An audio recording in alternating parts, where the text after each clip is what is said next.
This is our new spot that we're going to be moving to over the course of the next year and a half or so, over a phased process.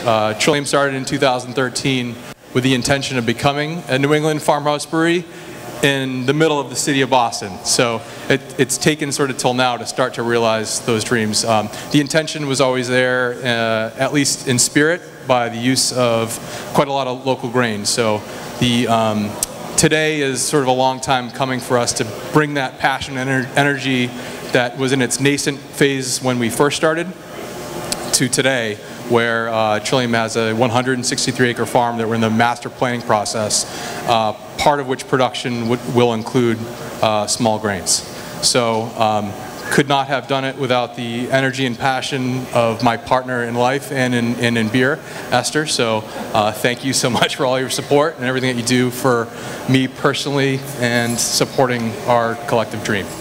Andrea from Valley Malt is going to give a little bit more information about how the Northeast Grainshed started to form. So the standard stuff. Please put your phones on silent or vibrate.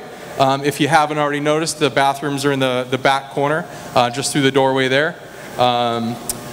If you do need to get on your phone, it would ask that you go out, and if you could, follow and tag at Northeast Grainshed on Instagram, Twitter, and Facebook.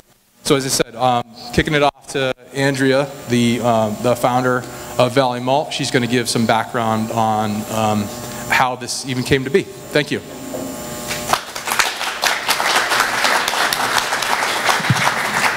Thank you, JC and Esther. I do just want to, there's a lot of gratitude to go around today, and so this morning I just want to give a lot of gratitude to JC, Esther, and the Trillium team for hosting us here today.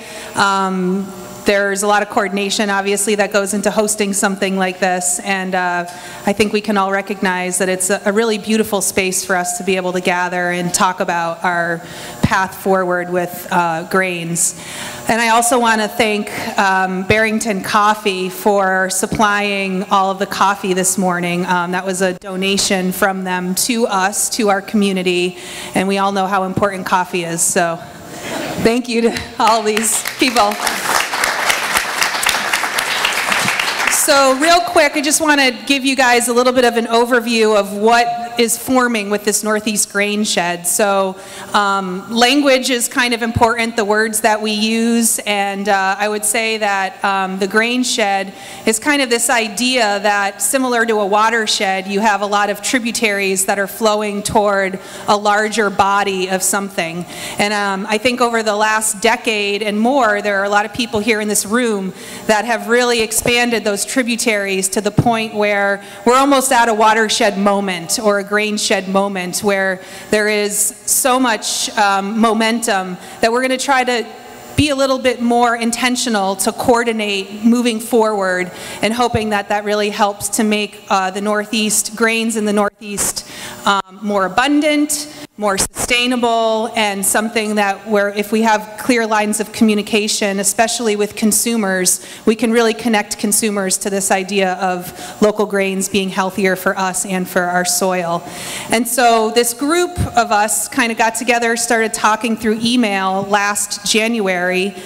We decided to meet in March in Northampton, talking about people from the breeding side of grains to farmers, brewers.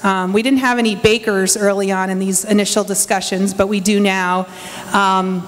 And so we've really only met a few times as a founding group. Today is really the point where we want everybody that's here to feel like we can create some ownership as we form the Northeast Grainshed, which will most likely turn into a nonprofit organization that fulfills a mission that we're hoping to discuss more today. So with that being said, if you guys have any questions about where the money that you put into registration is going today, who actually is organizing these things, please feel free to ask those questions, because we want to be completely transparent with that. And so without any further discussion on that, I'm going to introduce Amy Halloran. Amy wrote The New Bread Basket about 5 years ago. Great book that a lot of people in this room are featured in that really gets to the heart of what it takes to revitalize a food system. So without further ado, Amy Halloran. Thank you.